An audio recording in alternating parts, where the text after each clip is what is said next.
Hey mga brods, may balita tayo. Dito po kay Mikey Williams. Yes, kay Mikey Williams dahil alam naman natin na si Mikey ay wala pa rin kuponan dito sa PBA.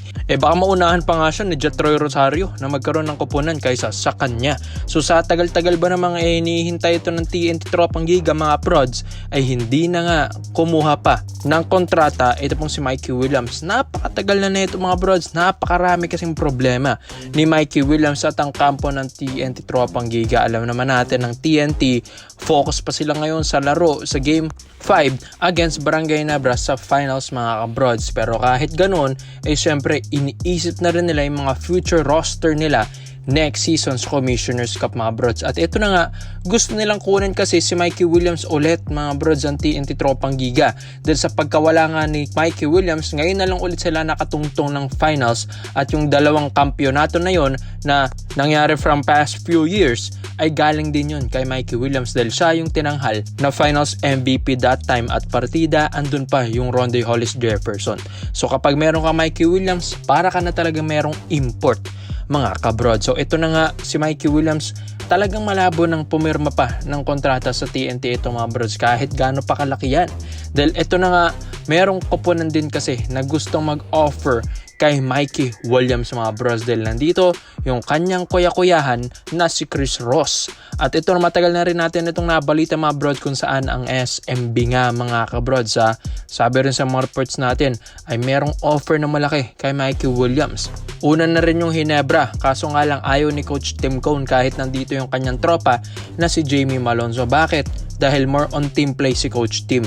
Dito sa SMB, more on ISO play kasi dito yung mga players like sina Romeo, sina Perez, sina Junmar, di ba? Puro ISO yan mga kabrods. Kaya dito, mas nababagay si Mikey Williams. Lalong-lalo na, magagabayan pa siya ng kanyang kuya na si Chris Ross mga kabrods. So ito na nga mga brods yung offer na ayon din sa mga reports din natin ay nagre-range ito na mga 1M to 2M mga kabrods. Yun ang nagre-range mga brods dito sa offer ng SMB kay Mikey Williams. So inaabangan nila yung pagbalik ni Williams pagkatapos nga ng season na ito, pagkatapos ng finals ng TNT. Once kasi na bumalik ito pong si Mikey Williams mga brods sa roster ng TNT Tropang Giga ay dito na sisimulan ng magandang trade kung saan bibigyan ng magandang offer ng SMB ito pong TNT Tropang Giga dahil big fish naman talaga kung makuha mo yung isang Mikey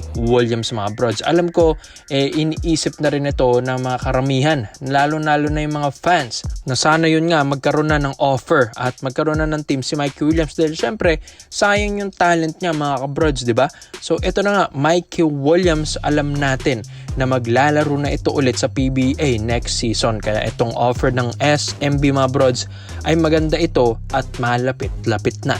So 1M to 2M mga brods plus andito pa yung kanyang tropa na si Chris Ross or kuya niya, syempre mga brods mas magiging komportable siyang maglaro dito kaysa naman sa TNT Tropang Giga na ayaw na rin sa kanya. Kaya ikaw mga brods, komento mo lang opinion mo dito mga brods, Mikey Williams to SMB. So ang lakas na talaga ng SMB nito lalo mga kabrods. Video is brought to you by 1xBet. So matagal ko nang ginagamit ito mga brods at kumikita na rin ako dito kaya i-share ko ito sa inyo kung saan ito pong 1xBet ay isang betting platform. Pwede kang tumaya dito ng mga paborito mong kuponan, mapa PBA, NBA at kahit anong sports mga brods. At saktong-sakto finals na tayo mga brods, Ginebra versus TNT Tropang Giga. O kaya nga para makukuha mo yan, gamitin ang promo code na 1x overrated. Get up to 5,000 deposit bonus mga kabrods. And yung link nandyan sa pin comment section sa ibaba. So dito naman po tayo sa kabilang balita naman natin. Nabalitaan nyo na rin ba yung kay Jetroy Rosario mga kabrods dahil meron na pala itong team in mind mga kabrods. Kumbaga may napili ng koponan. Ito pong si Jetroy Rosario sa dami ng offer sa kanya ng Blackwater, Converge, TNT, SMB at Ginebra.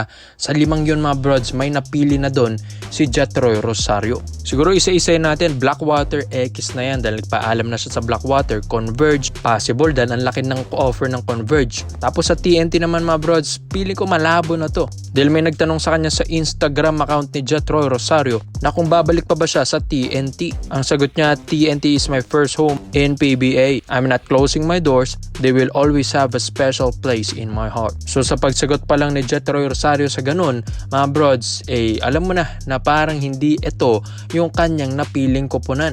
Di man ito yung napili niya pero hindi pa rin niya sinasara yung pinto sa TNT Tropang Giga, pero malabong ito yung pinili niya, mga brods. Tapos may nagtanong pa kung decided na ba siya kung anong koponan at sinagot niya, yes mga brods, meron na. Tapos may hint pa kung saan daw siya pupunta, sa Philippines ba, Korea or Japan. So ang sagot ni Jetroy, Philippines talaga mga kabrods. So hindi na niya tatanggapin yung mga offer pa sa ibang bansa. At ito pa, kailan daw siya mag-a-announce mga kabrods? After ng finals na mga brods. Once daw naman finalized na, dahil alam naman natin game 5 pa ng TNT at Barangay Ginebra San Miguel. So isa na sa mga sign yun. So after ng finals pa, bakit mga kabrods? So isa lang yan. Isa siguro sa kupunan na yon yung hinihintay niya mga brods after ng finals para nga ma-breaking news. Ito pong si Jetroy Rosario. So ibig sabihin ang Ginebra nga mga kabrods ang isa sa malapit na pwedeng puntahan at napili na ni Jetroy Rosario. Sa dami ba namang mga signs na rin na nababasa tayo kay Jetroy na gusto rin niya na magkaroon na ng kampyonato, gusto mapunta sa mga powerhouse team. Well, ang Ginebra nga ang isa na dyan. And isa na rin ang SMB mga kabrod. So ang dami na tayong mga reports and may mga comments din na TNT ang hinihintay ni Jetroy dahil syempre nasa finals pa.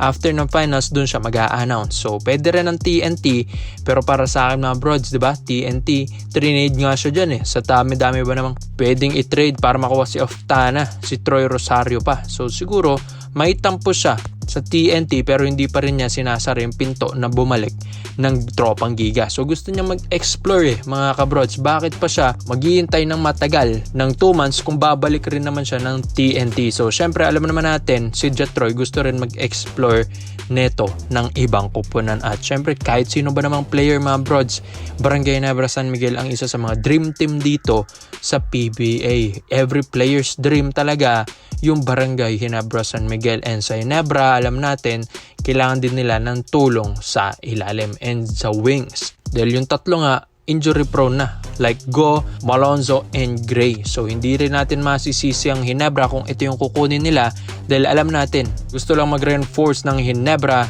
ng magandang wing ulit mga kabrods. And si Jetroy Rosario ilang beses na rin itong nahahawakan ni Coach Tim Cone. Mapa All-Star, mapa Gilas mga brods. Alam na niya kung paano gamitin yung Jetroy Rosario at alam din naman natin mga brods yung kakayahan ng isang Jetroy.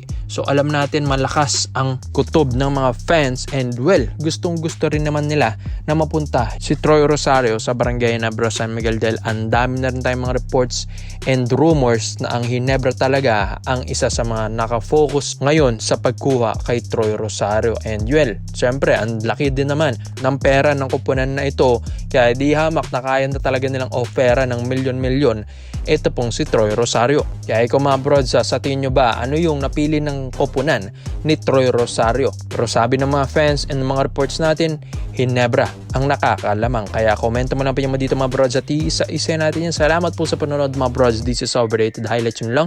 I'm out.